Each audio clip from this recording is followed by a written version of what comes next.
बिस्मिल्लाहिर्रहमानिर्रहीम। सो surgery notes निकाले, इसमें हम आज न्यू टॉपिक डिस्कस करेंगे and today topic is very important, that is called wound and wound healing. ठीक है जी। सो जनरल सर्जरी में हमारा जो नेक्स्ट टॉपिक है वो वूंड के बारे में है और हम बताएंगे कि वूंड जब हील होता है तो उनकी स्टेजेस क्या है और कौन सी कंडीशन है जिसमें वूंड हीलिंग डिले होती है। ठीक है, दैट इज़ इम्पोर्टेंट। रिसेंटली जिन लोगों ने एनआरई स्टेप 1 के एग्ज़ाम्स दिए थे तो तकरीबन 2 क्वेश्चन इस टॉपिक से आए हैं। ठीक है जी। इसमें हम आगे डिस्कस करेंगे कीलाइट्स क्या चीज़ है, हाइपरट्रोपिक स्कार क्या चीज़ है। ठीक है जी। So this type of question that is very important in the exam. तो सबसे पहले कि वूंड है क्या, तो डेफिनेशन में लिखे any break in the any break in the continuity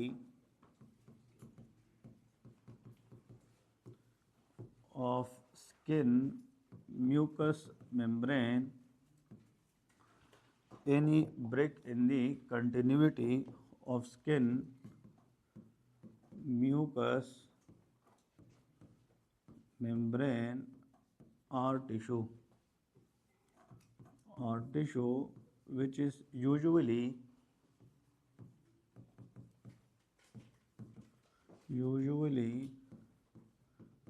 due to physical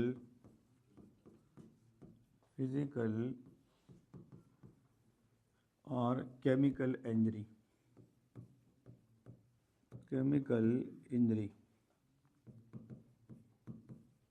that is known as wound। ठीक है जी। वूंड का मतलब सिंपल वर्ड में जख्म को कहते हैं। तो wound is any break in the continuity of skin और mucous membrane and AV tissue that is usually either physical problem जैसे RTA, road traffic accident, falling from the height, those are the causes of physical insult. ठीक है जी। या ये जैसे मिसाल के तौर पे रेडिएशन है या अल्कलीस है, एसिड्स है। ठीक है जी। ये अगर बॉडी के अंदर जाके टिश्यू को डैमेज करे तो उसको हम केमिकल इंजरीज कहते हैं। So what ever the cause will be, मतलब पैथोजेनेसिस मतलब नो मैटर, फिजिकल है, केमिकल है, इवन माइक्रोबियल है, जिसकी वजह से 3 चीज़ों की जो कंटिन्यूटी है उसमें ब्रेक आती है, चाहे वो स्किन है, म्यूकस मेम्ब्रेन है या टिश्यू है, इसको हम क्या कहते हैं, वूंड कहते हैं। ठीक है जी। अब वूंड के अंदर आप लोगों को याद रखना है कि the severity of wound depend on the impact of injury,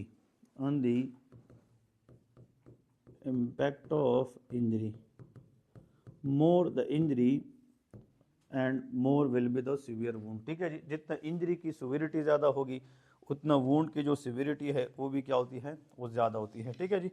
अब इसके बाद इम्पोर्टेंट यह है कि what are the types of wound. Wound के कई अकसाम होते हैं, तो हमें ये पता होना चाहिए कि अगर हम सर्जरी वार्ड के अंदर काम करते हैं और हमें मरीज मिलते हैं वूंड के अंदर, so what will be the types of that wound. ठीक है जी। तो लेके टाइप्स ऑफ वूंड क्लासिफिकेशन पढ़ेंगे, ये बहुत अहम है फॉर द एग्जाम पर्पस। तो टाइप्स के बारे में लेके कि what are the different types of wound. ठीक है जी। इसमें लिखें वूंड इज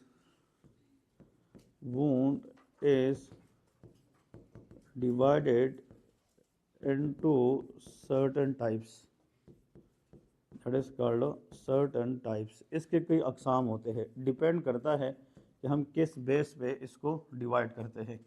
तो सबसे पहले नंबर पे यहाँ पे हम एक टेबल ड्रा करते हैं, उस टेबल के अंदर कंपैरिजन क्रिएट करेंगे and that will make you very easy how to remember. ठीक है। तो यहाँ पे लिखे variable, that is called variables. ये टेबल बहुत अहम है, ठीक है, याद रखने वाली है। और इस साइड पे लेके that is called tidy wound, that is called tidy wound. और इस साइड पे लेके अनटाइडी वूंड। सो सबसे पहले हमने वूंड को जब क्लासीफाई करना है, सो इट में भी टाइडी वूंड और इट में भी अनटाइडी वूंड। ठीक है जी। इन दोनों को डिफ्रेंशिएट करेंगे, इन दोनों को डिस्कस करेंगे।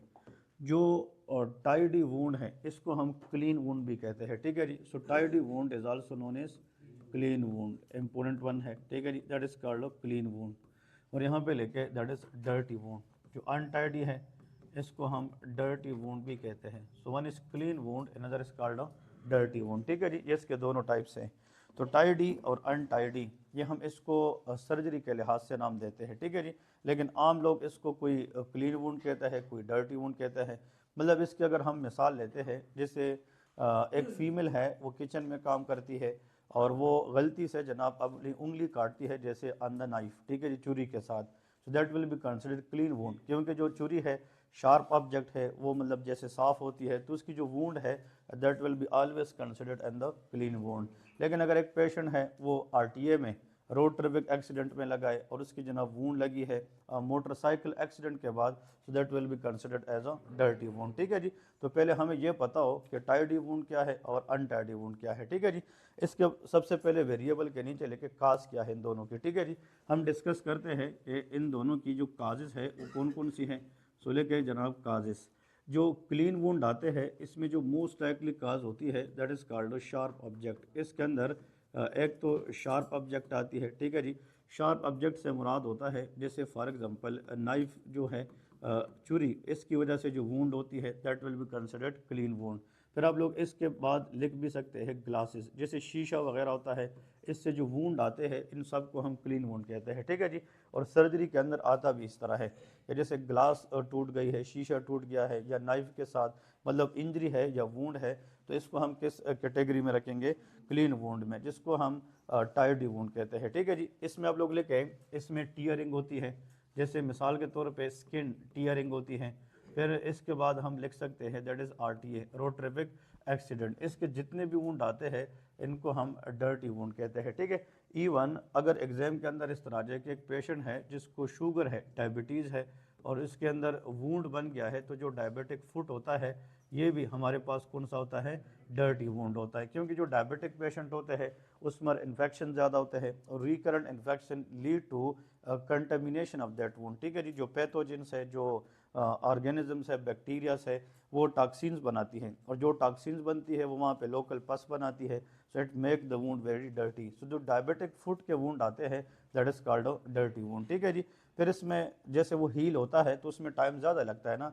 जो डायबिटिक पेशेंट होते हैं उसकी थोड़ी सी भी कट लग जाती है तो उस पर अच्छा खासा टाइम लगता है उसको ठीक होने में, तकरीबन 6 वीक से ज़्यादा टाइम लगाता है, ठीक है जी। वो अभी हम डिस्कस करेंगे कि अगर ऐसा वूंड है, अब ये लिखना नहीं है, we will discuss just in a while, कि अगर वो जैसे अभी एक जख्म हो गया है और पेशेंट आता है, आप उसको जैसे ड्रेसिंग कराते हैं, एंटीसेप्टिक ड्रेसिंग कराते हैं, पेशेंट को वापस भिजवाते हैं, लेकिन पेशेंट कहता है उसकी जो हीलिंग प्रोसेस है that take less than 6 week time, कि वो 6 वीक के अंदर अंदर ठीक हो जाता है। वो अक्यूट वुंड है, क्या है, अक्यूट वुंड है। लेकिन जो डायबिटिक पेशेंट आते हैं जिनकी जख्म तकरीबन 2 महीने, 3 महीने, 4 महीने तक भी चला जाता है, तो उनको क्रोनिक वुंड कहा जाता है। तो जो 6 वीक से ज़्यादा होते हैं वो कौन से हो जाते हैं, क्रोनिक वुंड होते हैं। बट 6 वीक के अंदर ठीक होते हैं तो उसको हम अक्यूट वुंड कहते हैं। तो डायबिटिक वुंड एक तो क्रोनिक ज़्यादा होती है और इसमें डर्टी वुंड के चांसेस ज़्यादा होते हैं, ठीक है जी।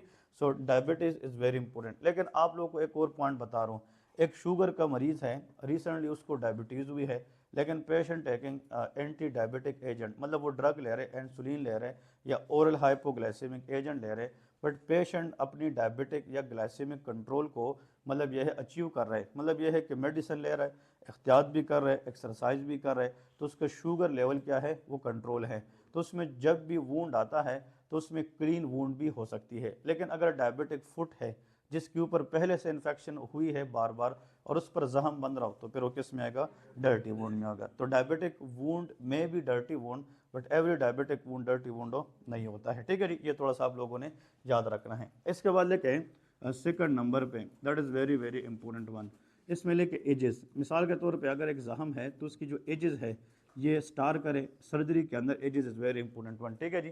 जो क्लीन वुंड होते हैं इनकी जो एजेस है वो रेगुलर होती है, ठीक है जी, मतलब एजेस इज़ अ रेगुलर।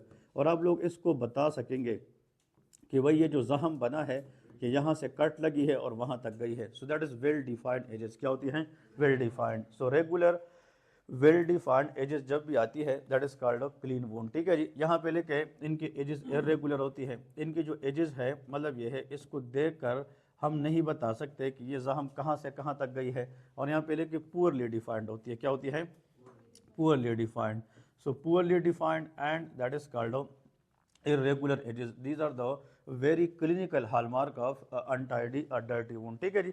देखिए आप लोगों को मैं एक और पॉइंट बता रहा हूँ कि जब आप सर्जरी में काम करते हैं, एक पेशेंट आता है, उसको वूंड होता है, तो जब आप सर्जरी में बार बार जैसे एक्सपोज होते हैं, आए दिन आप लोग वूंड के साथ कॉन्टैक्ट में आते हैं, तो अ टाइम विल कम कि you people will feel enough confident कि आप वूंड को डिफाइन कर सकेंगे। तो एक टाइम आता है जहाँ पे सर्जन आपसे पूछता है कि चलिए जी आप इस वूंड को डिफाइन करें, तो आप फिर देखेंगे, कहेंगे कि the wound look to me very dirty because the edges I can't able to well define and the edges are poorly defined and that has irregular edges। ठीक है जी।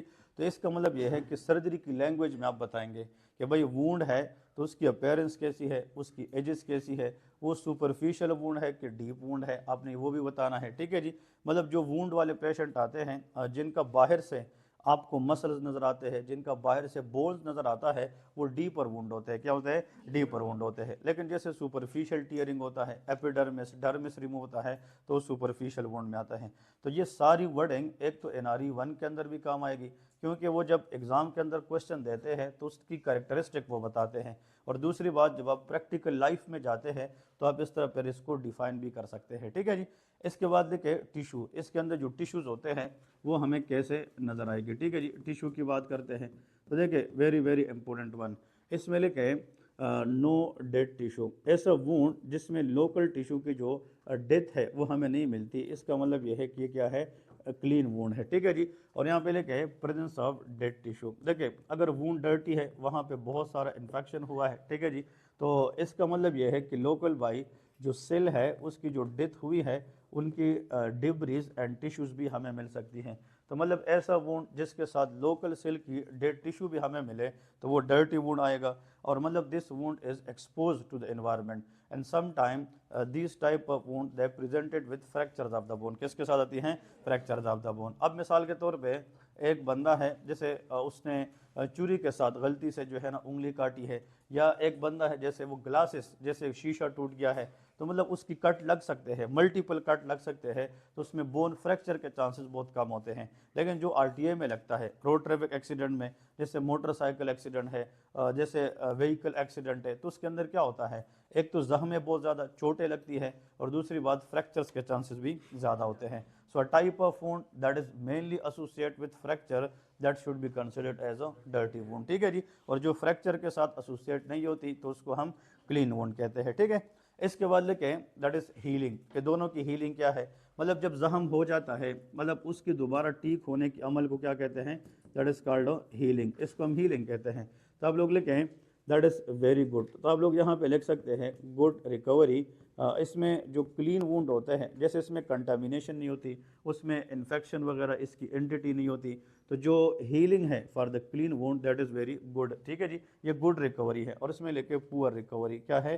Poor recovery. और अगर इसके रिकवरी में आप लोगों ने ये भी बताना है कि जो डर्टी वुंड है इसकी रिकवरी डिपेंड करती है कि either patient is immuno competent और इम्यूनो कम्प्रोमाइज्ड एज वेल। ठीक है जी। तो जो इम्यूनो कम्प्रोमाइज पेशेंट होते हैं उसमें हीलिंग प्रोसेस डिले हो जाती है। देखिए आप लोगों को ये तो हमारे पास difference between tidy wound and untidy wound है। ठीक है जी। इसमें सबसे अहम जो आप लोगों ने एग्जाम में याद रखना है वो एजेस है। ठीक है जी। That is very important. और इसकी काज है, क्योंकि काज से आप लोग को पता चलता है कि किस टाइप ऑफ मतलब इम्पैक्ट की वजह से ये प्रॉब्लम है, and this edges is very very important. अब देखें यहाँ पे फॉर एग्जांपल हमारे पास ये स्किन है, this is the normal skin, और यहाँ पे कट लगती है तो ऐसा गहरा जैसे जख्म हो जाता है, तो एक वूंड है। ठीक है जी। और एक वूंड जो है स्किन के ऊपर ऐसे लग जाती है, जैसे मतलब मुख्तलिफ में से एक बॉर्डर होती है। अब ऐसा वूंड जिसका एजेस हम डिफाइन कर सकते हैं, मिसाल के तौर पे इसके अंदर आप लोग बता सकते हैं कि यार ये स्किन का नॉर्मल सरफेस है, यहाँ से वूंड अंदर की तरफ गया है ऐसे, और फिर ऐसे ऊपर की तरफ आया है। बट आप बता सकते हैं कि यार वूंड डीप है या सुपरफिशियल है, doesn't matter, but you define the edges of this wound that will be tidy wound. वो क्या है? टाइडी वूंड है। लेकिन अगर आप स्किन को देखते हैं जिसके ऊपर जख्म या चोट लगी है, बट वो बिल्कुल इरेगुलर है, क्या है? इरेगुलर। आप डिफाइन ही नहीं कर सकते कि यार इसका एजेस इसके साथ कैसे मिलना है। इवन कि आपको सूचर करने में, स्टिचेस लगाने में भी इशू आता है, तो इसको हम क्या कहते हैं? अनटाइडी वुंड कहते हैं। तो इसकी जो एजेस है वो पुअरली डिफाइन है, क्या है? पुअरली डिफाइन है, और एक जैसी है भी नहीं, तो इसको इरेगुलर कहते हैं। So the wound having irregular border, poorly defined edges that will be contaminated wound, that is dirty wound. ठीक है जी। और जिसकी एजेस हम डिफाइन कर सकते हैं, वेल डिफाइन हो and that has very very important one regular edges, so that is called clean wound होता है, ठीक है जी। तो ये बात समझ गए कि नहीं? So these are the types of wound depending upon how we can define the edges of that wound, ठीक है जी। So one is dirty, one is and that is clean wound, ठीक है। and the wound which has a high chance of septicemia, that is a dirty wound, वो क्या है? dirty wound है। तो dirty wound के नीचे आप लोग नोट में लिखे कि this wound has a high chance of septicemia। अगर इसमें पेशेंट को हम अर्ली ट्रीट ना करें तो इससे जो इन्फेक्शन है वो जनाब ज़्यादा हो सकती है और उसमें फिर बाद में जाके सेप्सिस बनने के चांसेस भी ज़्यादा होते हैं, ठीक है जी। So that is what you people should know for example wound, ठीक है जी। आइदर इट इज़ डर्टी और क्लीन। इसमें लिखे अदर क्लासिफिकेशन या अदर टाइप्स लिखे कि वूंड की हमारे पास दो और टाइप्स भी है, ठीक है जी। It depend upon the length of time. तो यहाँ पे लिखे लेंथ ऑफ टाइम के लिहाज से एक अक्यूट वूंड है और एक क्रोनिक वूंड है। यहाँ पे लिखे इसकी भी एक टेबल ड्रा करते हैं। टेबल आप लोग को ये हेल्प करेगी, ईजी बनाएगी, ठीक है जी, कि what is the difference between that is acute wound and chronic wound, ठीक है जी। इसको हम डिस्कस करेंगे, acute wound and chronic wound. Okay, acute wound में लिखें the wound which is heal within 6 week. किसने? 6 वीक, ठीक है जी। यहाँ पे लिखें वुंड विच इज हील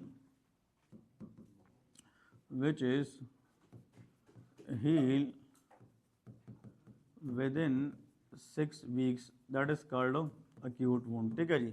और यहाँ पे लिखे acute which last wound which is lasting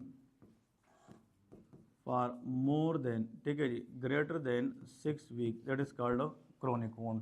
तो ये सर्जरी के अंदर एक अहम टाइम फ्रेम है कि आप लोगों को ना अक्यूट और क्रोनिक पता हो। बाद लोग कहते हैं अक्यूट का मतलब ये है कि दैट इज शॉर्ट ड्यूरेशन, ठीक है जी, वो ठीक है, acute is for short duration, chronic for longer duration. But ये हमें पता होना चाहिए शॉर्ट ड्यूरेशन से मतलब क्या है, 1 वीक है, 2 वीक है, 3 वीक है, समझ रहे क्या नहीं? तो as far as wound is concern, for acute wound the time limit is 6 week. कितना होता है? 6 वीक से है। तो अगर एक जख्म है वो जैसे ठीक हो जाता है 6 हफ्ते के अंदर अंदर तो इसको हम अक्यूट कंसिडर करेंगे, और अगर 6 हफ्ते से ज़्यादा टाइम लेगा तो उसको हम क्रोनिक कंसिडर करेंगे, ठीक है। तो नीचे लिखे short duration and long duration, ठीक है। तो इन दोनों में जो सेकंड डिफरेंस है इसके अंदर आप लोग लिख सकते हैं कि जो अक्यूट वुंड है उसके अंदर शॉर्ट ड्यूरेशन है और यहाँ पे क्या है? लॉन्ग ड्यूरेशन है, ठीक है जी। That is very important one, so that is called long duration. तो ये लॉन्ग ड्यूरेशन है, ठीक है। ओके, अब इसके बाद जो नेक्स्ट पॉइंट है ना इसको स्टार करें please, that is very important one, that is very very important in surgery. थोड़ा सा ना इसके ऊपर हम जैसे कंसेप्चुअली स्टडी करते हैं तो आप लोगों ने मेरी 2-3 बातें गौर से सुननी है। एक्चुअली बॉडी में जहाँ पे कट लगती है, so there is any injury, the body try to minimize that injury. हमारी बॉडी की कोशिश ये होती है कि बाहर से जो इम्पैक्ट लगता है, चाहे वो फिजिकल है चाहे वो केमिकल है, तो हमारी बॉडी रिस्पॉन्ड करती है ताकि उस इंजरी को हम क्या कर सकें? कम कर सकें। तो वो कैसे कम होगी? द फर्स्ट स्टेप जो हमारी बॉडी का रिस्पांस है वो इन्फ्लेमेशन है। क्या है? इन्फ्लेमेशन है। इन्फ्लेमेशन के दौरान हम WBC बढ़ाते हैं, इन्फ्लेमेशन के दौरान हम मैक्रोफेजेस को भिजवाते हैं ताकि वहाँ पे जो झगड़ा है, जो इंजरी है, उसको हम क्या कर सके? कम कर सके। तो अगर एक पेशेंट है उसकी इन्फ्लेमेटरी रिस्पांस पुअर है, मतलब उसकी इम्यूनिटी पहले से क्या है? कमज़ोर है, तो फिर उसका वूंड क्लियर होने में टाइम ज़्यादा लगेगा। मेरी बात समझ रहे कि नहीं? तो ये क्वेश्चन ये बहुत कम स्टूडेंट जानते हैं कि Y acute wound take less time because inflammatory response is very good। समझ रहे कि नहीं? और जिस पेशेंट के अंदर inflammatory response क्या होता है? पुअर होता है, तो उसके दरमियान जो कंपनसेटरी मैकेनिज्म है वो वीक होगा, तो वूंड को ठीक होने में ज़्यादा टाइम लगेगा, ठीक है जी। तो आप लोगों ने वूंड जो अक्यूट वूंड है उसके नीचे लेके स्ट्रॉन्ग इन्फ्लेमेटरी रिस्पांस, इसमें क्या होता है? Strong inflammatory. ये बात समझ गए सारे? That is called strong inflammatory response. Inflammation is a good sign. ये क्या है? ये गुड साइन है। तो इसमें इन्फ्लेमेटरी रिस्पांस क्या होती है?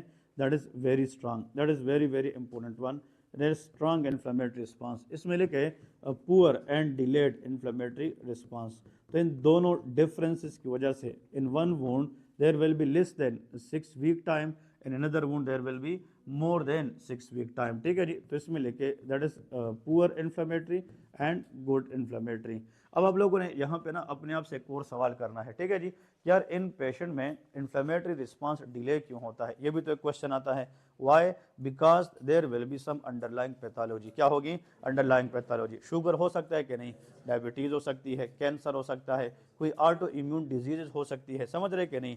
सो एनी क्रोनिक पैथोलॉजी जिसमें हमारी इम्यून सिस्टम वीक हो जाती है, उसकी वजह से इन्फ्लेमेटरी रिस्पांस क्या हो जाएगी? कम हो जाएगी। तो इसमें अंडरलाइंग पैथोलॉजी बॉडी में नहीं होती। अब जैसे मिसाल एक हेल्दी पर्सन है, उसकी कट लगी है तो वूंड तो उसको है, लेकिन पीछे जाके उसकी बॉडी में दूसरी डिजीज़ नहीं है, तो उसका इन्फ्लेमेटरी रिस्पांस अच्छा होगा। लेकिन जिस पेशेंट में पहले से एक बीमारी चल के आ रही है, उसको वूंड लग जाए तो फिर उसका इन्फ्लेमेटरी रिस्पांस पुअर होगा, क्योंकि देयर इज अंडरलाइंग पैथोलॉजी। तो इसमें लेके no underlying pathology and there is underlying pathology. It makes sense और नॉट? वेरी इंपॉर्टेंट, ठीक है जी। तो यहाँ पे लेके नो अंडरलाइंग पैथोलॉजी इन पेशेंट में there is no underlying pathology, ठीक है जी, कि इसके अंदर कोई अंडरलाइंग डिजीज नहीं होती। और इसमें लिखे देयर इज अंडरलाइंग पैथोलॉजी, ठीक है जी, देयर इज अंडरलाइंग पैथोलॉजी। तो ये भाई दो पॉइंट बहुत अहम है, you people should know about it for the exam purpose, ठीक है जी, दैट इज़ वेरी इंपॉर्टेंट। इसमें लिखे नो चांस ऑफ कॉम्प्लिकेशन। जो अक्यूट वुंड होता है ये जल्दी ठीक हो जाता है, रिकवरी टाइम उसका कम होता है, गुड रिस्पांस होता है, तो इसके अंदर कॉम्प्लिकेशन के चांसेस नहीं होती है, ठीक है जी। So no chance of complication, there is no complication. इसमें लिखे हाई चांस ऑफ कॉम्प्लिकेशन, ठीक है, that is called high chance of complication, that is important.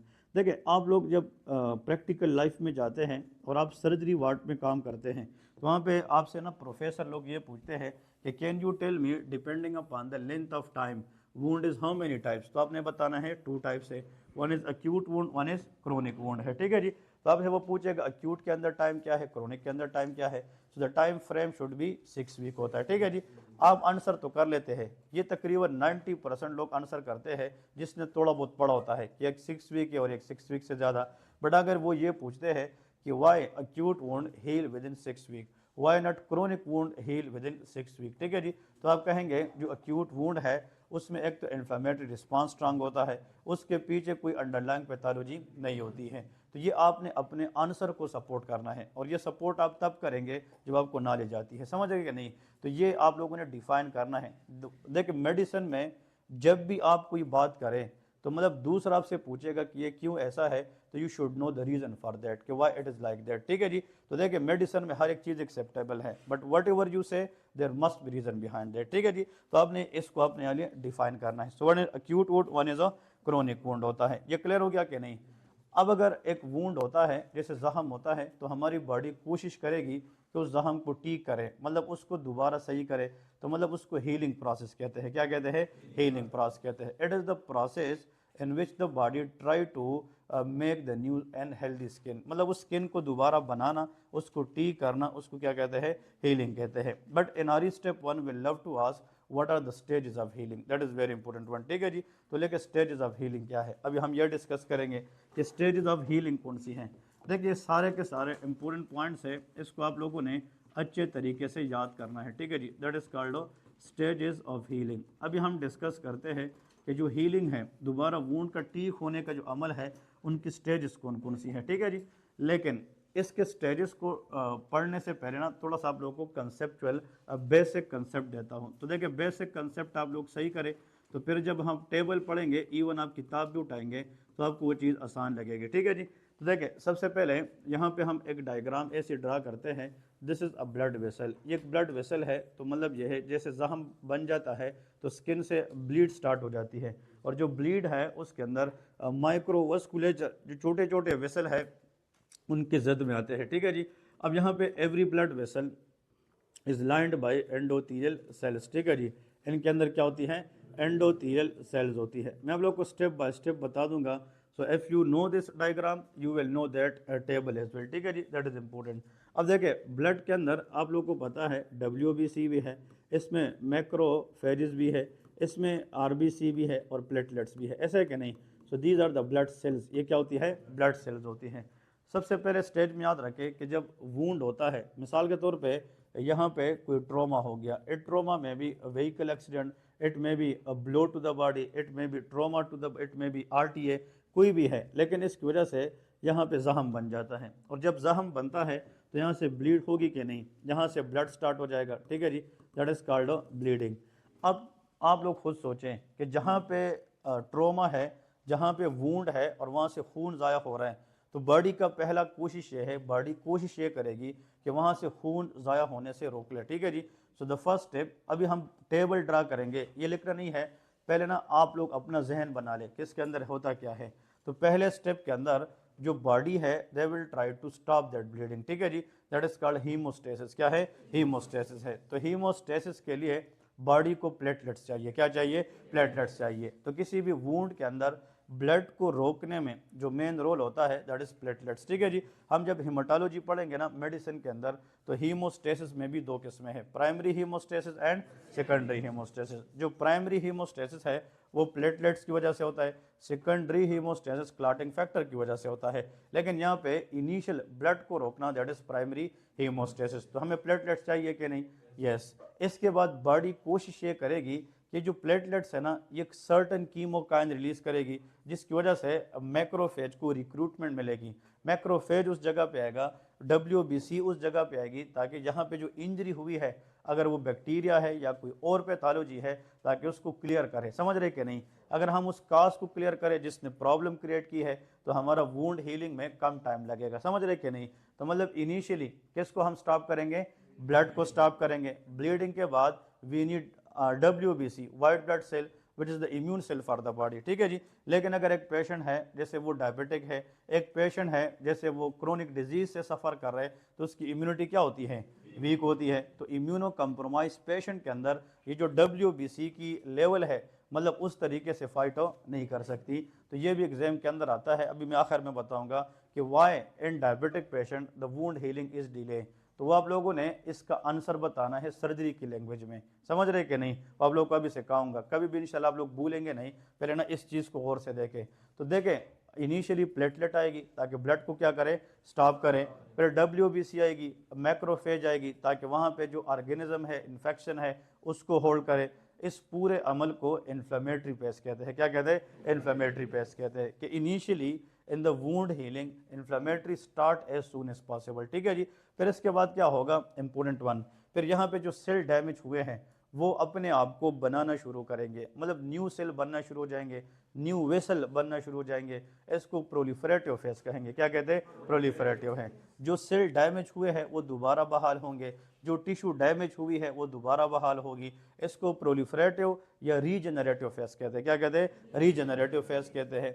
दूसरी बात लास्ट में कि ये जो रीजनरेट होगा, मिसाल के तौर पे अब ये टिश्यू दोबारा बनते जाएंगे, दोबारा बनते जाएंगे, और इस तरह का इसके साथ अलाइनमेंट करेंगे, तो इसके बाद ये मज़ीद स्ट्रांग होना शुरू हो जाएंगे। इसको मैच्योरेशन स्टेज कहते हैं। क्या आंसर? मैच्योरेशन स्टेज कहते हैं। तो जब भी आप कहीं पे भी after passing your NRE 1 and 2 and when you enter to the practical life as well, जब भी आप वुंड हीलिंग प्रोसेस पे बात करें, so it will undergo 3 phases. How many? 3 phases. एक को हम इन्फ्लेमेटरी फेज कहते हैं, दूसरा रीजनरेटिव फेज होता है, और एक मैच्योरेशन फेज होता है, ठीक है जी। तो अभी इसका एक टेबल ड्रा करेंगे और इसी डायग्राम को बेस बनाकर उसी के अंदर हम थ्योरी पुट करेंगे, ठीक है जी।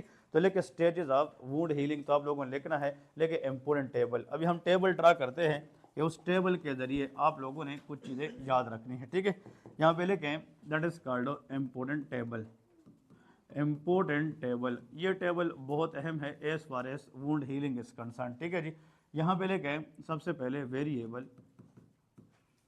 दैट इज कॉल्ड वेरिएबल, और सामने आप लोग इस तरह का एक लाइन ड्रा करें।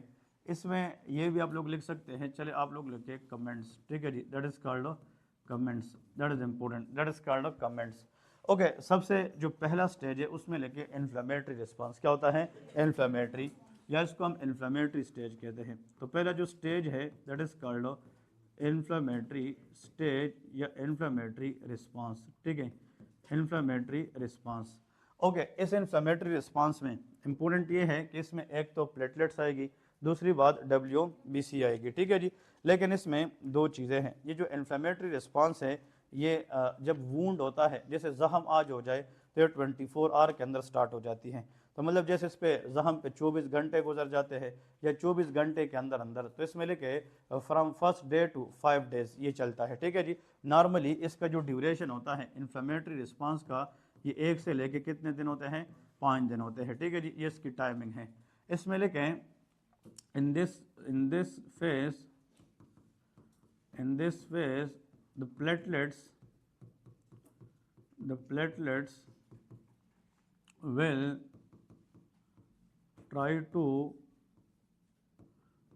stop bleeding and achieve hemostasis, ठीक है जी, achieve hemostasis।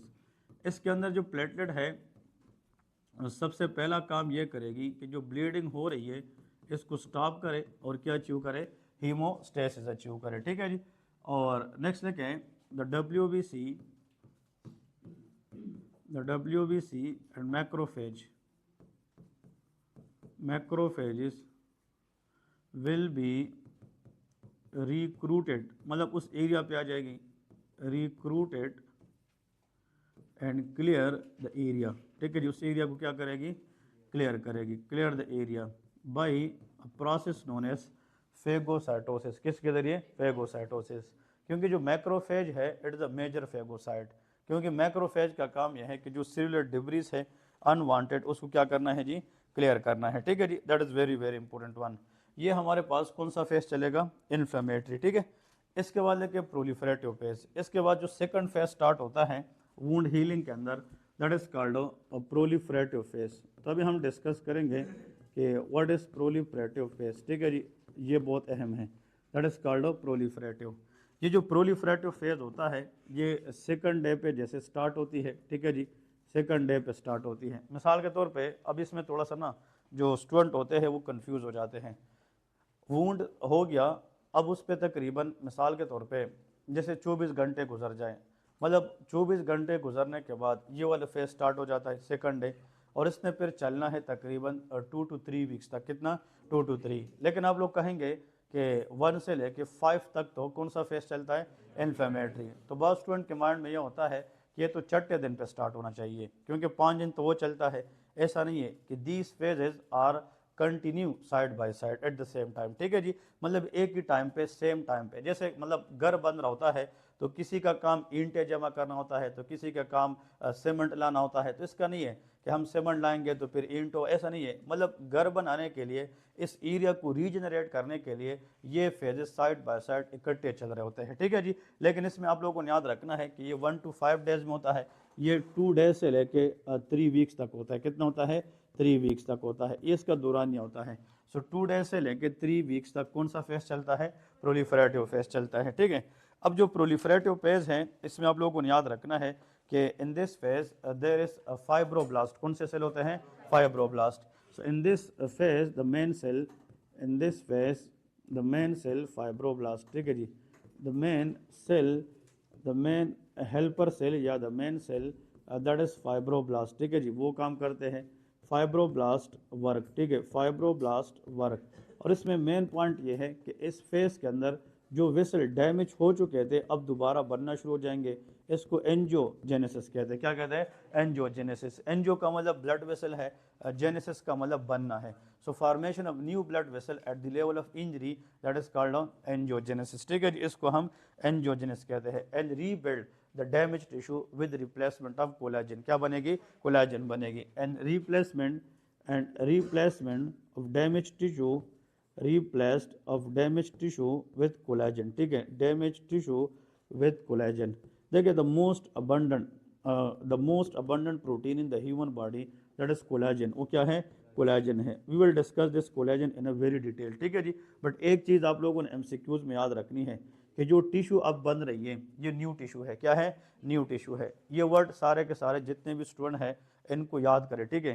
कि जब वूंड होता है, जख्म होता है, उस दोबारा ठीक होता है, तो वहाँ पे जो न्यू टिश्यू दोबारा बनती है इसको हम ग्रेनुलेशन टिश्यू कहते हैं। कौन सा, ग्रेनुलेशन टिश्यू। तो यहाँ पे जो न्यू वेसल बनते हैं, न्यू ग्रेनुलेशन टिश्यू बनते हैं, उनके अंदर कोलेजन प्रोटीन होता है। कौन सा, कोलेजन प्रोटीन। अब कोलेजन प्रोटीन ना थोड़ा सा गौर से सुने, इसका एक टाइप 1 होता है, टाइप 2 होती है, टाइप 3 एंड टाइप 4। तो कोलेजन के फिर अलग जो है ना वो 4 टाइप्स होते हैं। लेकिन ऐसा कोलेजन प्रोटीन जो ब्लड वेसल में होता है जो न्यू वेसल बनाने के अमल में होता है, या जो ग्रेनुलेशन टिश्यू बनाने के अमल में होता है, वो टाइप 3 है। क्या है? टाइप 3 है। तो ये भी MCQs में आता है कि which of the following type of collagen that will be help to replace the damage tissue with new tissue, that is granulation tissue. तो answer is collagen type 3, that is very important one. ठीक है जी। तो ये आप लोगों को मैं ना आगे डिस्कस करूंगा in a very greater detail, but the type of collagen which is present in the wound healing specially in the blood vessel and granulation tissue, answer will be type 3। ठीक है जी, इस तरह याद रखना है। Okay, that is very important. देखिए आप लोगों ना थोड़ा सा ये सारी की सारी चीज़ें, इसलिए मैं कहता हूँ कि पूरा सेशन जो बंदा लेगा उसको पता चलेगा कि इसके अंदर हमने पढ़ा क्या है। मिसाल के तौर पे अगर हम यहाँ पे देखें, ये मैंने लिखना है दैट इज बोन। क्या है? बोन है। बोन के अंदर चाहे ह्यूमरस है, चाहे फीमर है, चाहे टीबिया है, ठीक है जी, कोई भी टाइप का बोन लेते हैं, इससे अगर आप जैसे बी हटाए तो क्या रह जाएगा? 1। तो इसमें टाइप 1 कोलाजन होता है। ठीक है जी। तो जितने भी बोन्स होते हैं, जो हार्ड टेंसाइल टिश्यूज होते हैं, कनेक्टिव टिश्यूज होते हैं, बोन्स, इसमें कोलाजन टाइप 1 होता है। फिर इसके बाद जो लेस इलास्टिक है, या सॉरी लेस रेजिड है, that is called soft connective tissue, वो कार्टिलेजेस है, तो उसमें कोलाजन टाइप 2 होता है। ठीक है जी। फिर इसके बाद जो ब्लड वेसल्स है, देखिए ब्लड वेसल कितनी होती है? आर्टरी, वेन एंड कैपिलरी, कितनी होती है? 3। तो वेसल में टाइप 3 होता है, समझ रहे कि नहीं? तो उसमें टाइप 3 कोलाजन है। फिर इसके बाद इवन फीटस, जो बच्चा होता है, फीटल टिश्यू जो होती है, उसमें टाइप 3 कोलाजन होता है। ग्रेनुलेशन टिश्यू, इसके अंदर क्या होता है? टाइप 3 होता है। यूट्रस मसल्स के अंदर फीमेल में टाइप 3 होता है। तो मतलब lot of thing that is contain type 3।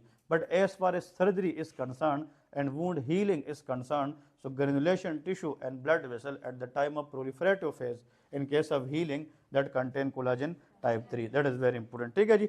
इसके बाद लेके मैच्योरेशन फेज, इसके बाद जो नेक्स्ट है that is called maturation phase. ठीक है। सो थर्ड नंबर अभी हम डिस्कस करेंगे, इसको हम कहते हैं that is called maturation phase. ये फेज समझ रहे कि नहीं? That is called maturation phase. अब जो मैच्योरेशन फेज है that is very important one. Maturation phase के अंदर आप लोगों को याद रखना है, बाज वूंड ऐसे होते हैं ना, बाज जख्म ऐसे होते हैं कि वो सामने से ऐसा दिखता है कि ये तो सही हो गया है, लेकिन अंदर अंदर से स्टिल वो क्या हो रहा होता है? मेच्योर हो रहा होता है। मतलब उसने जो नॉर्मल टेंसाइल स्ट्रेंथ है अभी वो अचीव करना होता है, लेकिन हमें देखने से ऐसा लगता है कि ये बंदा ठीक हो गया है, but maturation still is going on. तो some wound mature within months, but some wound mature within years, समझ रहे कि नहीं? तो लेकिन ये 3 वीक से स्टार्ट होगा और 2 ईयर्स तक जा सकता है। कितना? 2 ईयर्स तक। ठीक है जी। तो यहाँ पे जो मेच्योरेशन फेज है ये 3 वीक से स्टार्ट होता है, और ये हमारे पास प्रोलॉन्ग हो सकता है कितनी ईयर्स तक? 2 ईयर्स तक भी जा सकता है। ठीक है जी। इसमें लेकिन in this phase still fibroblast main cell, कौन से? फाइब्रोब्लास्ट मेन सेल्स होता है। Fibroblast main cell which achieve the full strength of damage tissue. ठीक है जी। The full strength of damage tissue या फुल स्ट्रेंथ ऑफ वूंड, कि जो वूंड बना है उसकी दोबारा रीएपिथेलाइजेशन होती है।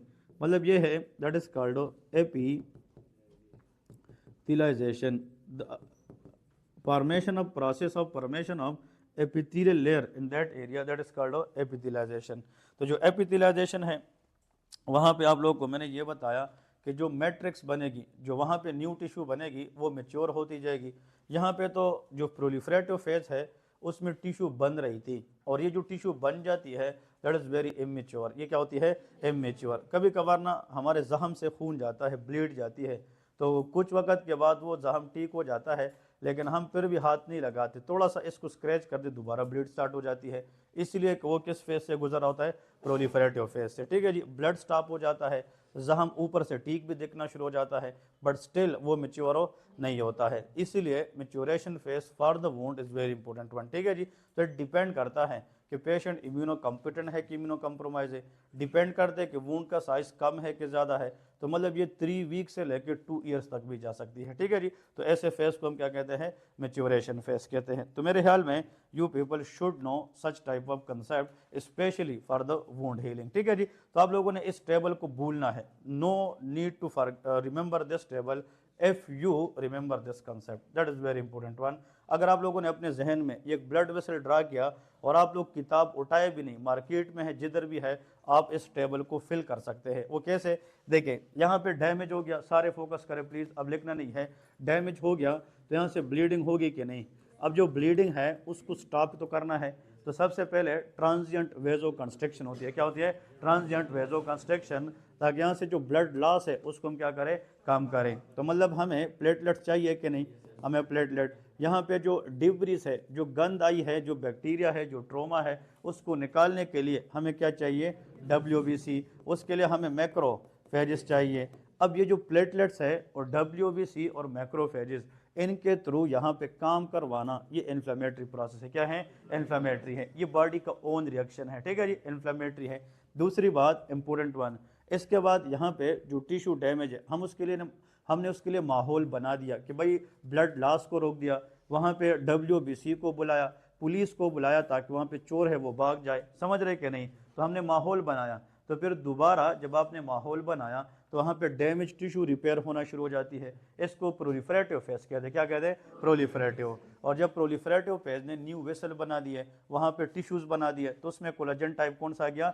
3 आ गया। बट वो हमारे पास स्ट्रांग नहीं था, तो उसको स्ट्रांग करने के लिए हमने कौन सा फेज शुरू करना है? मैच्योरेशन फेज शुरू करना है। अब इसमें कोई इतना रॉकेट साइंस नहीं है, कोई डिफिकल्ट नहीं है, अगर आप लोग इसको प्रॉपर तरीके से देखें। समझ रहे कि नहीं?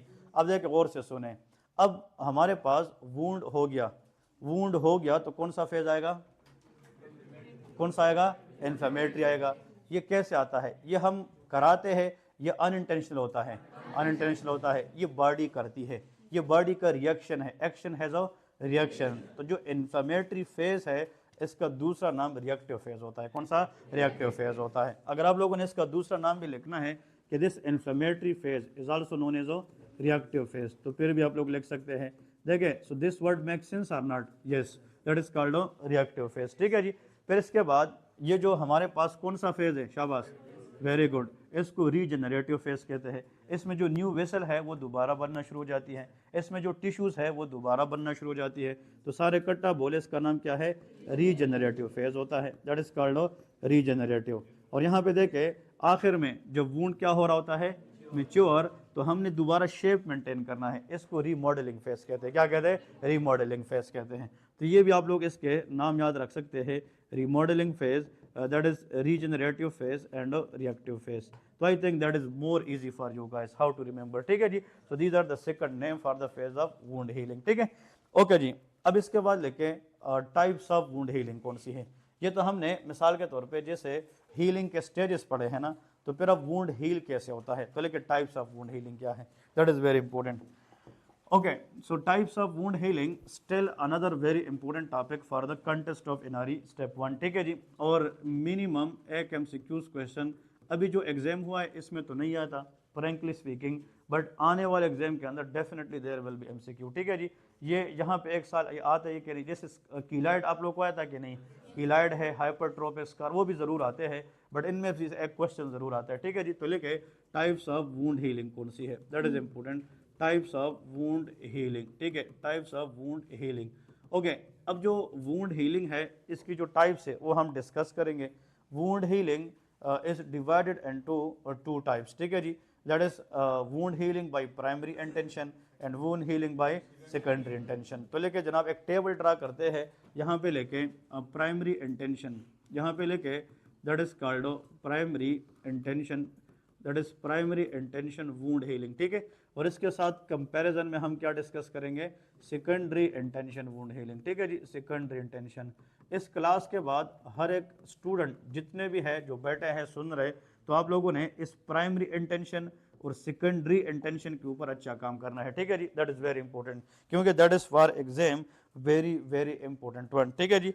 ओके, इसमें दो चीज़ें हैं, आप लोगों को ना मैं पहले से ना थोड़ा सा माइंड बनाता हूँ कि हम लिखने से पहले ही इसको सीखे, तो जिसने सीख लिया वो अपने वर्ड में भी लिख सकता है, क्योंकि NRE1 doesn't required right short note on wound healing. वो आप लोगों से इसमें क्वेश्चन पूछेंगे, मतलब आप लोगों से कंसेप्ट्स के ऊपर क्वेश्चन पूछेंगे। तो मतलब ऐसा नहीं कि सर ने यहाँ पे देयरफॉर लिखा है तो मैंने आफ्टर लिखा होगा, ऐसा नहीं है, ये रट्टी रटाई चीज़ें नहीं है।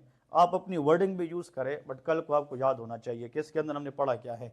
देखिए, मिसाल के तौर पर एक पेशेंट आता है, उसका जख्म बन चुका है। तो जब डॉक्टर देखता है ना, इसको लिखना नहीं है, सिर्फ समझा तो फिर आप लोग को लिखते हो, ठीक है जी। अगर एक जख्म है मिसाल के तौर पे ऐसा, ठीक है जी, हमें ऐसा नज़र आता है, अब what ever the type of wound that is, चाहे वो टाइडी है अनटाइडी है, ठीक है जी, ऐसा दिखता है, सर्जन देखता है तो उसके अंदर हमें डर्ट नहीं मिलती, मतलब ये है इन्फेक्टेड भी नहीं है, डर्ट भी नहीं है, कंटामिनेटेड भी नहीं है, ठीक है जी। लेकिन मेन चीज़ ये है कि हम एजेस को डिफाइन कर सकते हैं। क्या कर सकते हैं? डिफाइन। हम एजेस को मालूम कर सकते हैं कि यार स्किन यहाँ से कटी है और यहाँ तक गई है, समझ रहे कि नहीं। तो ऐसा वूंड जिसमें एजेस को डिफाइन किया जाए, क्या किया जाए? डिफाइन किया जाए। और फिर जो डॉक्टर है वो इन एजेस को आपस में मिलाए। When the doctor define the edge and then the doctor brought those edges together, समझ रहे कि नहीं, उन एजेस को आपस में मिलाए एंड देन सूचर, क्या करे?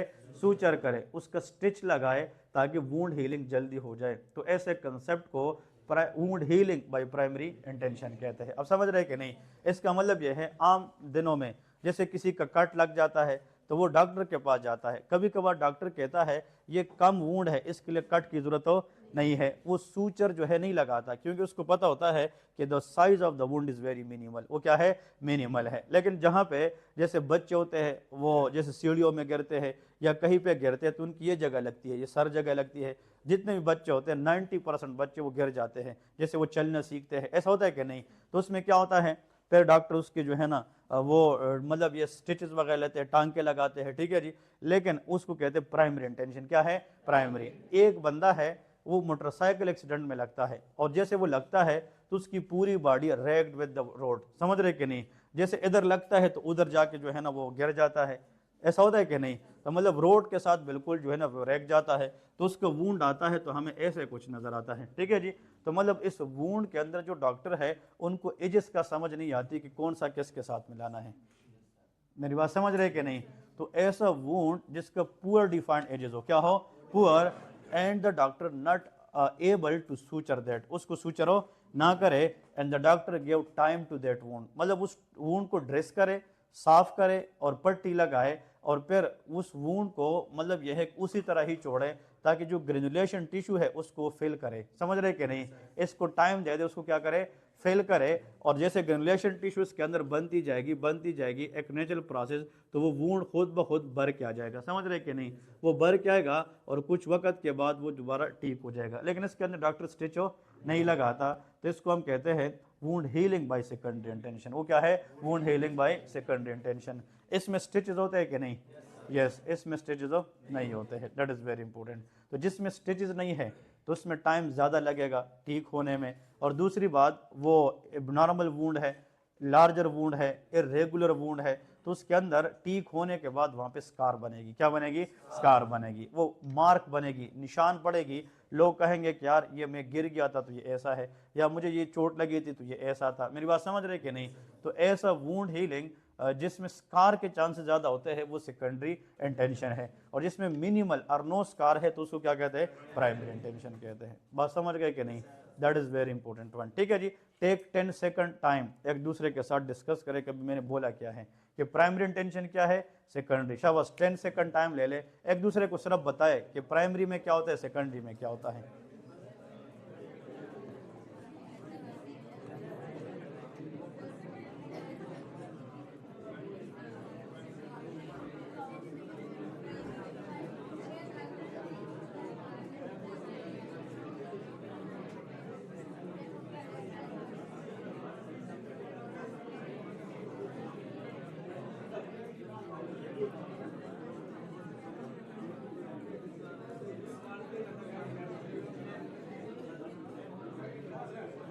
ओके जी, क्लियर है? समझ गए कि नहीं? अब देखिए एक दूसरे को आप लोगों ने बता दिया ना, फिर आप लोग भूलेंगे नहीं, ठीक है जी। तो आप लोग जैसे एक दूसरे के साथ डिस्कस किया करें कि इधर सर ने बोला क्या है, ठीक है। देखिए रिफ्रेश भी हो गए और आप लोग को समझ भी आ गई, समझ रहे कि नहीं? तब चले शाबाश लेके, a wound in which the edges are brought together and suture it, ठीक है जी। ऐसा वुंड जिसकी एजेस को हम आपस में ब्रॉट टुगेदर, आपस में लाए और उसको दोबारा क्या करें?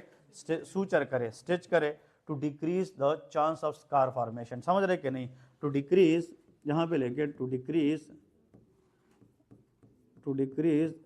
The chance of what? Scar formation, ठीक है। chance of scar formation, that is called wound healing by which intention, primary intention. Excellent, ठीक है जी, इसको wound healing by primary intention है, ठीक है। अब इसमें ना एक एक्स्ट्रा पॉइंट बता रहा हूँ जो ज़्यादा स्टूडेंट को नहीं आता है। These type of wound healing should be stitch, मतलब अगर हमने वुंड को ब्रॉड टुगेदर करना है और आप कहते हैं कि इसमें बाद में स्कार ना बने, so these wound should be close within 6 to 8 hours. कितना? 6 to 8 आवर। अगर इस पे 8 घंटे से ज़्यादा टाइम गुजर जाता है तो आप उसको स्टिच करेंगे भी तो वहाँ पे निशान पड़ जाती है, समझ गए कि नहीं? यहाँ पे लेके these wound has to be close within 6 to 8 hour, ठीक है जी, इसका टाइम पीरियड है। तो इसमें लेके these wound has to be close अजी within, very good, within 6 to 8 hours, ठीक है जी, दैट इज इंपॉर्टेंट वन। तो इस 6 to 8 आवर के अंदर आप इसको स्टिच करेंगे, सूचर करेंगे, तो उसमें स्कार फॉर्मेशन के चांसेस क्या हो जाते हैं? कम हो जाते हैं। लेकिन अब एक और पॉइंट है, इसलिए ना सर्जरी के अंदर चीज़ें आनी चाहिए।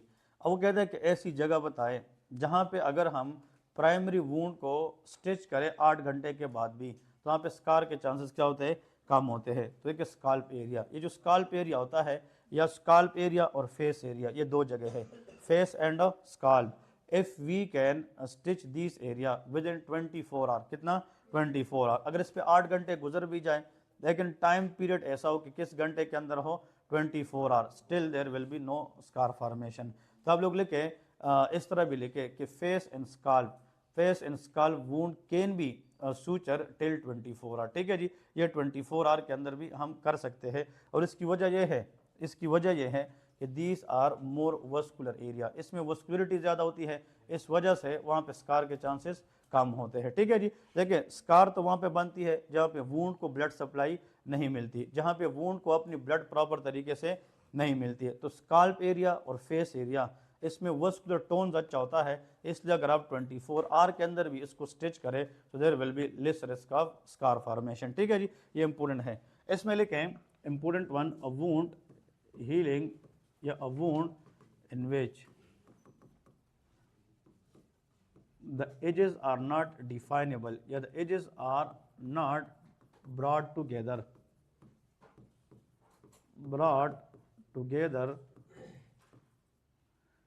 and allow which tissue granulation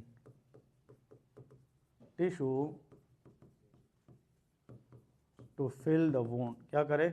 To fill the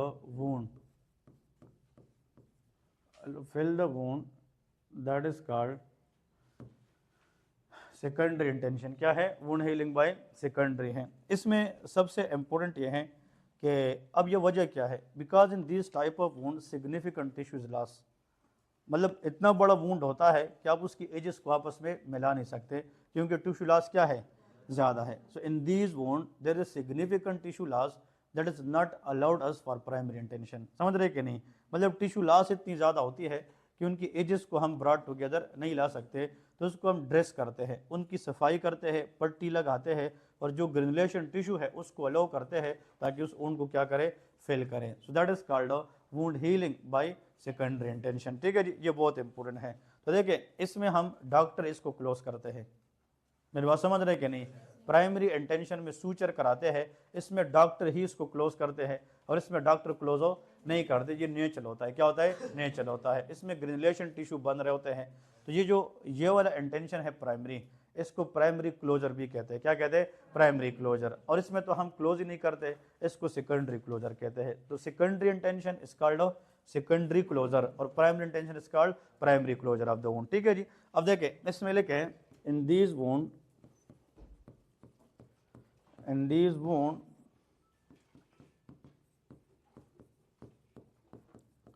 high chance of septicaemia, क्या होती है? एंड स्कार फॉर्मेशन, ठीक है जी, स्कार फॉर्मेशन। तो ये दो बातें इसके अंदर इंपॉर्टेंट है जो आप लोगों को आनी चाहिए, ठीक है जी। एक तो इसके अंदर स्कार फॉर्मेशन के चांसेस ज़्यादा होते हैं और दूसरी बात सेप्टिसीमिया के चांसेस भी ज़्यादा होते हैं, ठीक है। अब मैं ना आप लोगों को एक एक्स्ट्रा बात, ये क्लियर हो गया कि नहीं? इनमें से MCQs एक आता है please, very very important one, और इसमें MCQs काफ़ी दफ़ा आ भी चुके हैं, ठीक है। अब जो क्लीन वुंड होते हैं जिसको टाइडी वुंड कहते हैं, जैसे नाइफ की वजह से है, जैसे ग्लासेस की वजह से है, ठीक है जी। तो उनकी जो एजेस है वो वेल डिफाइंड है कि पुअरली वेल डिफाइंड है, तो उसमें डॉक्टर एबल होता है कि उसको साथ मिलाए और उसको सूचर करें। तो मेजॉरिटी जो टाइडी वूंड है that is heal by primary intention, वो क्या होता है प्राइमरी। लेकिन जो अनटाइडी है, जैसे कंटामिनेटेड है, जैसे डर्टी वूंड है, तो उसके अंदर हम एजेस को आपस में नहीं मिला सकते। तो उन वूंड के अंदर यूजुअली क्या होता है सेकंड इंटेंशन होता है, ठीक है जी। तो ये भी एक कंसेप्ट है। अब आखिर में लेके नोट, इस टेबल के नीचे आप लोगों ने लिखना है दैट इज कॉल्ड नोट, ठीक है, that is important one, that is called note. Okay, अब देखें एक नमूने का आप लोगों को सिखा रहा हूँ यहाँ से इंपॉर्टेंट वन, कि अगर आप लोग इसको ऐसे लेके ना क्लोज इट, ठीक है जी, कीप इट ओपन, मैं आप लोगों को समझा दूँ कि इसका मतलब क्या है, ठीक है जी। कीप इट ओपन, ठीक है जी, और ओके ओके इसमें लेके कीप इट ओपन, इधर देखे कीप इट ओपन। अब इसके अंदर एक चीज़ ऐड करूँगा जो बहुत अहम है, ठीक है जी, and leave keep it open and then close, ठीक है, एंड देन क्लोज, ठीक है, देन क्लोज। ओके, अब देखें ये सेंटेंस सर्जरी नहीं है, ठीक है, लेकिन जस्ट समझाने के लिए कि हाउ टू रिमेंबर इजीली, ठीक है जी। आप लोगों ने इस सेंटेंस को पहले समझना है, close it, keep it open, okay okay keep it open and then close it, ठीक है जी। कि मतलब एक तीन बंदे हैं, ठीक है, एक पोएम है ना, एक बंदा कहता है कि इस वूंड को क्लोज करें, क्या करें क्लोज करें, we are talking about wound, so close it, कि मतलब इस वूंड को क्लोज करें। दूसरा वूंड आता है, सर्जन कहते हैं कीप इट ओपन, ठीक है जी। तो तीसरा कहता है कि ओके पहले इसको ओपन रखें और फिर बाद में क्लोज करें, ठीक है जी। तो देखिए तीन तरह की बातें हैं। तो ऐसा वूंड जो हमें मिलता है और उसकी बॉर्डर हम डिफाइन कर सकते हैं रेगुलर हो, और इन दोनों बॉर्डर को आपस में मिलाएं और उसको हम क्या करें क्लोज करें, तो वो कौन सा इंटेंशन है प्राइमरी। तो ऐसा वूंड हीलिंग जिसमें वूंड को डायरेक्ट क्लोज किया जाता है ताकि मिनिमल स्कार बने, और वो 6 to 8 आवर के अंदर अंदर करते हैं except face and scalp area, तो वो वूंड हीलिंग बाय क्या है प्राइमरी इंटेंशन है। अब समझ गए कि नहीं। लेकिन अगर हम वूंड को देखते हैं उसकी जो एजेस है वो इरेगुलर है, क्या है जी इरेगुलर है, वो डिफाइनेबल नहीं है। हम इसको ब्रॉड टुगेदर मतलब एक जगह पे ला नहीं सकते, मतलब we want to keep that area open and allow the granulation tissue to fill that area. हम किसको अलो करेंगे ग्रेनुलेशन टिश्यू ताकि उसको फिल करे, तो लेकिन सेकेंडरी इंटेंशन, ये क्या है सेकेंडरी इंटेंशन है। तो ऐसा वूंड हीलिंग जिसमें हम सूचर तो ना करें, लेकिन याद रखें उसमें क्या हो ग्रेनुलेशन टिश्यू अलो, ग्रेनुलेशन टिश्यू जो होता है that is come and that is fixed, ठीक है जी। अब आप लोगों ने एक तो प्राइमरी इंटेंशन है और एक सेकेंडरी है, प्राइमरी में सूचर है सेकेंडरी में सूचर नहीं है, ऐसा है कि नहीं। अब देखें एक चीज याद रखें, अब ऐसा वूंड जिसको हम जैसे ओपन रखते हैं कीप इट अप ओपन, तो ये कौन सा इंटेंशन में आता है शाबाश सेकेंडरी, क्या है सेकेंडरी। कीप इट अप क्या है ओपन सेकेंडरी है। अगर हम ओपन रखें लेकिन ऐसा वुंड जो ग्रेनुलेशन टिश्यू को सही तरीके से उसको भर ना सके, तो हमें दोबारा जाके उसको क्या करना होगा क्लोज करना होगा। तो जो सेकेंडरी इंटेंशन के वुंड हीलिंग होती है that should B follow in the surgery ward, ठीक है जी। इन मरीजों को बार बार बुलाते हैं और देखते हैं कि उनकी जो वुंड हीलिंग है वो हो भी रही है कि नहीं हो रही है। ऐसा नहीं कि आप उसको कहे कि बस जाए ये ठीक हो जाएगा, लेकिन उसको तो पता नहीं होगा। तो हम उस पेशेंट को विजिट कराएंगे, बार बार आने की बताएंगे ताकि हम देख भी सके कि आया वो वूंड भर भी रहे कि नहीं रहे। ये बात सब समझ रहे कि नहीं। तो मतलब अगर आप वूंड को खोल के रखे लेकिन कुछ दिनों के बाद आपको पता लगे कि यार उसमें ग्रेनुलेशन टिश्यू अच्छा खासा ऊपर आ चुकी है, तो उसको फिर सूचर करने की जरूरत नहीं है। तो ये कौन सा इंटेंशन है सेकेंडरी है, क्या है सेकेंडरी। बट अगर हम इसको ओपन रखे सेकेंडरी की तरफ लेके जा रहे हो लेकिन ग्रेनुलेशन टिश्यू प्रॉपर हो नहीं बन रहे, तो हमें क्या करना है क्लोज करना है। तो हम सेकेंडरी को किसके साथ मिलाएंगे प्राइमरी के साथ, तो इसको टर्शियरी इंटेंशन कहते हैं। अब समझ रहे कि नहीं। तो मतलब इसमें ये चीज समझना है, एक को हम फिर क्या कहते हैं टर्शियरी इंटेंशन कहते हैं, दैट इज वेरी इंपॉर्टेंट। तो देखे देखे आप लोगों ने इसमें तीन चीजें यहाँ से गेट करनी है, ठीक है जी। तो आप लोगों को अगर ये तीन चीजें जो है ये समझ में आ गई तो then it will be very very easy to remember, ठीक है जी।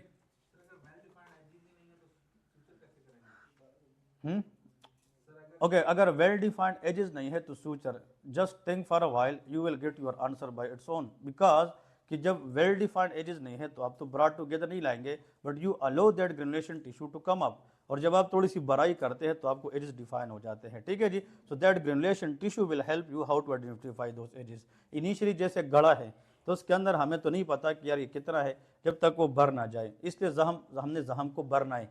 जब वो भरेगा ग्रेनुलेशन टिश्यू आएगी तो हमें विल डिफाइंड एजेस समझ आ जाएगी, ठीक है जी, कौन सी चीज़ कहाँ पे। So that is the granulation tissue to fill that area that we can defined the edges of the wound, ठीक है जी। ओके जी, तो देखिए आप लोगों ने अब आंसर करना है। अगर एक वुंड है वो आपके पास आता है और आप उसकी एजेस को डिफाइन करते हैं and then you can suture it to decrease minimal scar formation, that is wound healing by primary intention है। अगर वुंड आता है जिसकी एजेस डिफाइनेबल नहीं है, इरेगुलर है, and you gave the time to that wound and later granulation tissue fill that wound and you do not stitches, that is called a wound healing by secondary intention है, ठीक है जी। इसको secondary closure भी कहते हैं। लेकिन अगर हम एक wound को lift up open, हम keep it up open but granulation tissue is not able to fill that wound and later we close that wound, then it is called a tertiary intention है। आप समझ गए कि नहीं, ये बहुत इंपॉर्टेंट है। हाँ जी, ओके, टाइम कितना दे सकते हैं depend upon the type of wound, depend upon the size of that wound, ठीक है जी। वो आप डिफाइन करते हैं कि भाई पेशेंट की वुंड है कहाँ पे, लोकेशन, क्योंकि this area is more vascular tone, is this area less vascular tone. एक तो एरिया पे डिपेंड करती है, साइज पे डिपेंड करती है, इसलिए जब आप जनरल सर्जरी पढ़ते हैं time period is not that much important, ठीक है जी। It depend the systemic wound कि मतलब किस सिस्टम को आप डिस्कस कर रहे हैं, ठीक है जी। So that is very important. ये क्लियर हो गया सबको? ओके, बास पेशेंट आते हैं जिनका वुंड जल्दी ठीक हो नहीं होता है, तो लेकिन causes of delayed wound healing, मिसाल के तौर पे अगर वुंड है वो हील नहीं हो रहा, इसकी वजूहात क्या हैं? देखिए शाबाश, causes of delayed wound healing, delayed wound healing, बात है नहीं ना प्लीज़। काजेज ऑफ, इस तरह सीरियस बेटर जिस तरह आप माशाल्लाह सीख रहे, ताकि हर एक बंदा क्लास के बाद जो पढ़ा है वो सबको आना चाहिए। Causes of delayed wound healing, इसको डिस्कस करते हैं। जब भी एग्जाम में आ जाए पाकिस्तान के अंदर स्पेसिफिकली अगर हम बात करें जिन लोगों की जहम ठीक नहीं होते तो 90% वो डायबिटिक पेशेंट होते। क्या? डायबिटिक। तो लेकर डायबिटीज़ मेलाइटस, तो पहले नंबर पे आप लोगों को याद रखना है that is called diabetes mellitus, ठीक है जी। डायबिटीज़ मेलाइटस, देखिए diabetes mellitus that is uncontrolled diabetes mellitus, ठीक है जी। बात डायबिटिक पेशेंट, देखिए शुगर के मरीज को डॉक्टर यही कहता है कि शुगर कंट्रोल करे जहम ठीक हो जाएगा, क्योंकि जब तक उसका शुगर कंट्रोल नहीं है उसका जहम भी ठीक हो नहीं होगा। अब इसके रीज़न मैं बता रहा हूँ। देखिए डायबिटिक पेशेंट में what happen to glucose level very high, there is a hyperglycemia and excess glucose provide a favourable environment for bacterial infection, that is very important कि जहाँ पे बैक्टीरियल इन्फेक्शन होती है they love to consume glucose in the body. तो जो diabetic patient है उसमें पहले से ग्लूकोज क्या होती है? ज़्यादा होती है, तो मतलब बैक्टीरिया उसमें सर्वाइव ज़्यादा करेगी, तो रिकरेंट क्या होगी? इन्फेक्शन, और infection can delay the wound healing, ठीक है जी। अगर एक जहम है और जहम के ऊपर जहम हो रहा है तो वो पिछला जो जहम है वो भी ठीक हो नहीं होगा, ठीक है जी। That is very important one. दूसरी बात, डायबिटिक पेशेंट की इम्यून रिस्पॉन्स क्या होती है? वीक होती है, तो उसका इन्फ्लेमेटरी पेज जो WBC का रीच है वो ज़्यादा होगा कि कम? कम होगा, तो वुंड ठीक होने में डिले आएगी, ठीक है जी। ये दो रीज़न है। देखिए डॉक्टर को पता होना चाहिए कि जो मैं बता रहा हूँ इसके पीछे रीज़न क्या है। शुगर का जहम ठीक नहीं होता, ये हमारे घर के अंदर उस बंदे को भी पता है जिसका मेडिकल के साथ दूर दूर तक वास्ता नहीं है, समझ रहे कि नहीं? और ये उस बंदे को भी पता है जो मैट्रिक भी नहीं पास है, वो कहते शुगर का मरीज है उसका जहम ठीक, लेकिन वी नो कि why it is like that, but they don't know, समझ रहे कि नहीं? उनको सिर्फ ये पता है। देखिए एक करियाने के शॉप पे जाए, जो मतलब आम जो करियाना शॉप होता है उस पर पैरासीटामोल भी पड़े है। जैसे गांव के अंदर हम मेडिकल स्टोर से पेनाडाल नहीं लेते हैं, जो ये चिप्स वगैरह रखता है उनके साथ ये पेनाडाल होते हैं। तो मतलब वो हमें उसको ये पता है कि सर के दर्द में काम करता है, बट उनको ये नहीं पता how they act in the body, we know that, समझ रहे कि नहीं? तो कहने का मतलब ये है कि सिर्फ चीज़ें नॉलेज जो है ना, हमें नॉलेज मेडिकल में आजकल हर एक बंदा डॉक्टर है अपने हिसाब से, उनको पता होता है, but they don't know how they act in the body, that is known by a train doctor, ठीक है जी। इसलिए गोली देना आसान है, इसकी कॉम्प्लिकेशन मैनेज करना मुश्किल काम है, ठीक है जी। That is done by the doctor. इसलिए इंपॉर्टेंट पॉइंट ये है कि शुगर के मरीज़ में जहम डिले ठीक होता है, वो हर एक को पता है कैसे, वाई, दैट वी नो, ठीक है जी। So you should know this because of hyperglycaemia excess glucose is a favorable environment for bacterial growth which can cause infection and recurrent infection can cause delay wound healing, ठीक है जी। और अगर आप लोगों में मैंने स्टेजेस कितने बता दिए अभी वुंड हीलिंग में? स्टेजेस तीन। नंबर 1 स्टेज ऑफ इन्फ्लेमेशन या इन्फ्लेमेटरी स्टेज, प्रोलिफरेटिव स्टेज है और मैच्योरेशन है। अगर एग्जाम में आ जाए कि डायबिटिक पेशेंट में जो वूंड डिले होता है, it is because of problem in which stage, answer is inflammatory. कौन सा? इन्फ्लेमेटरी होता है। ठीक है जी, इन्फ्लेमेटरी स्टेज उनका वीक होता है, इसलिए वूंड को ठीक होने में ज़्यादा टाइम लगता है। ठीक है, इसके बाद लेके इन्फेक्शन, मिसाल के तौर पे एक पेशेंट है ना, ये भी बता रहा हूँ कि उसको शुगर नहीं है, ठीक है जी, उसको शुगर हो नहीं है और उसका जख्म हो गया, लेकिन उस जख्म का वो केयर नहीं करता, पुअर केयर, समझ रहे कि नहीं, पुअर हाइजीन, तो उसके ऊपर दोबारा क्या हो जाएगा? जख्म। तो recurrent infection lead to delayed wound healing. ठीक है जी। फिर इसके बाद थर्ड लेके ड्रग्स। कुछ ड्रग्स ऐसे होते हैं जो मरीज खाता है और उसका जो जख्म है वो उन ड्रग्स की वजह से फिर प्रॉपर सही तरीके से ठीक हो नहीं होता है। Steroid is the classical example, क्योंकि जो स्टीरॉयड्स होते हैं they are immunosuppressive. Steroid क्या होता है? इम्यूनो सप्रेसिव होते हैं। तो इन्फ्लेमेशन वीक कर सकता है कि नहीं?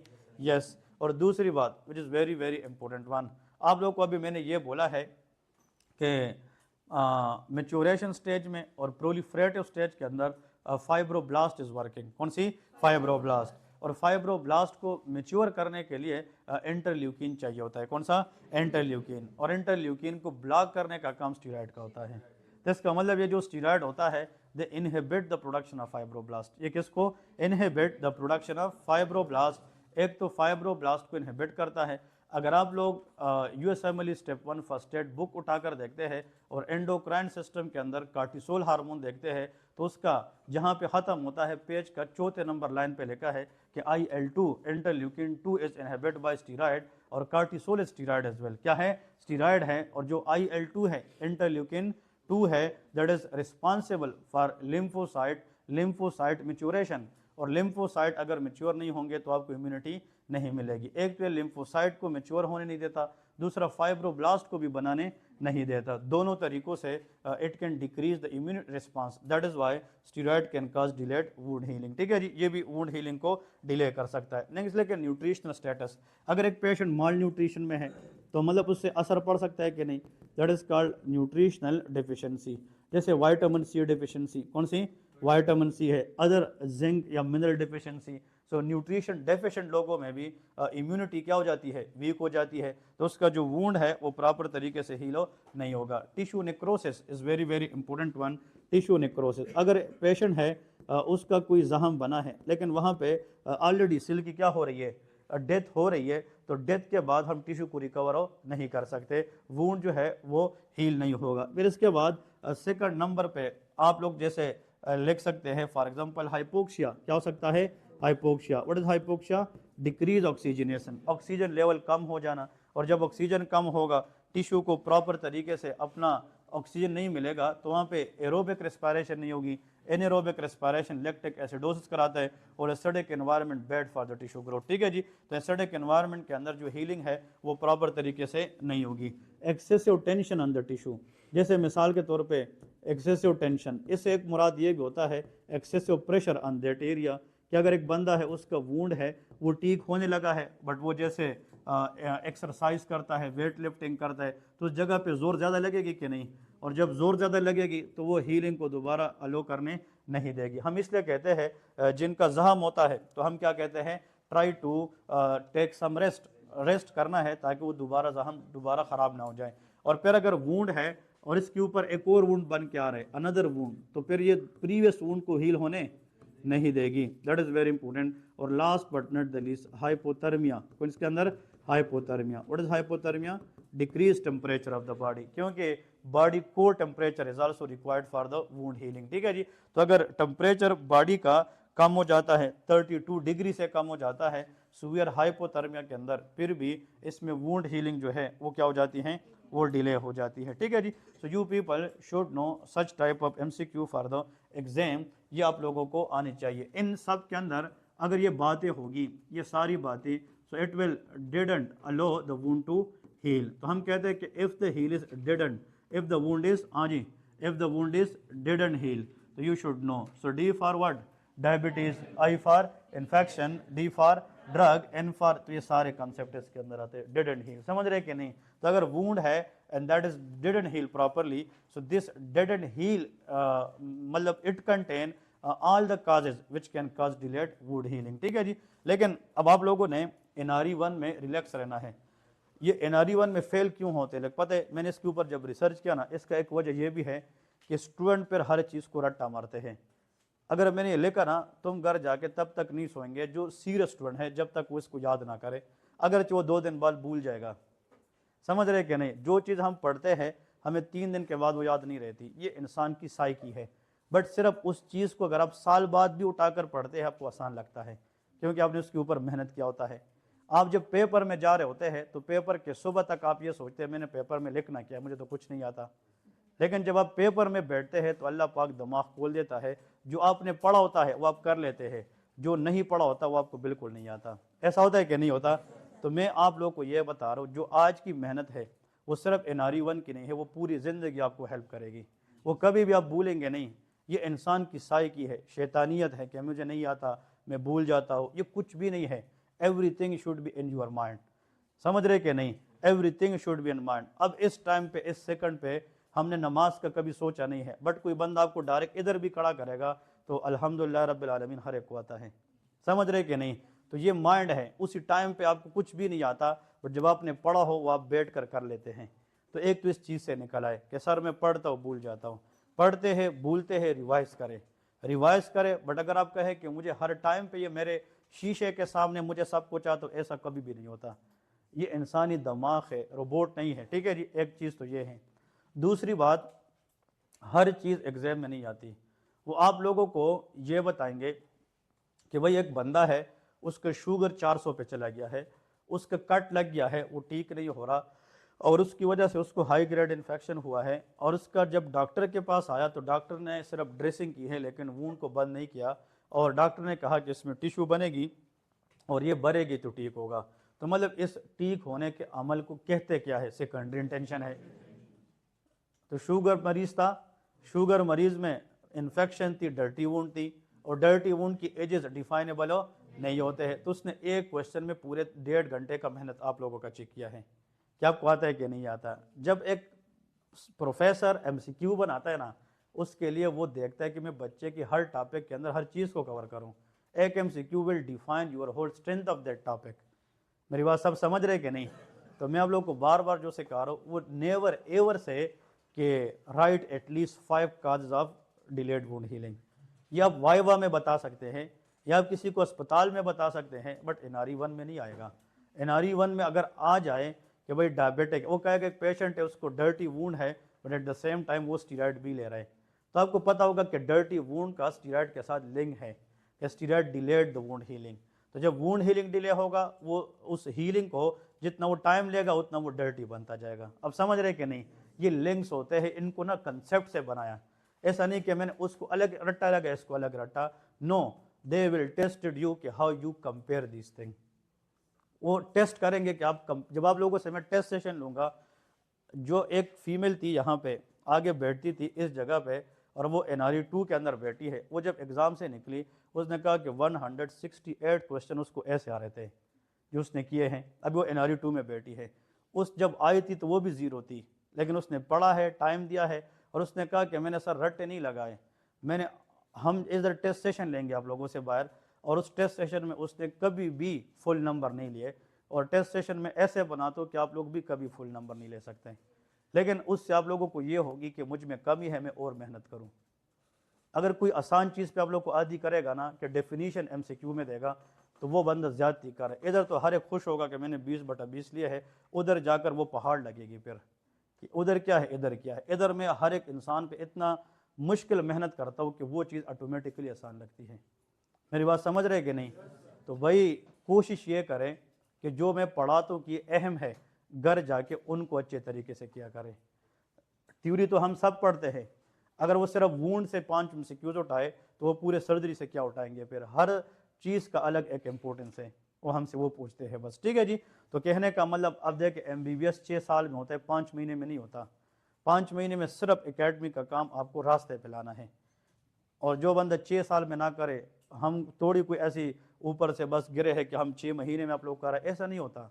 आप मुझे अपने ज़िंदगी का 2 साल दे दे, फिर आप देखें कि आप कैसे डॉक्टर बनते हैं। 6 महीने में कौन डॉक्टर बनता है?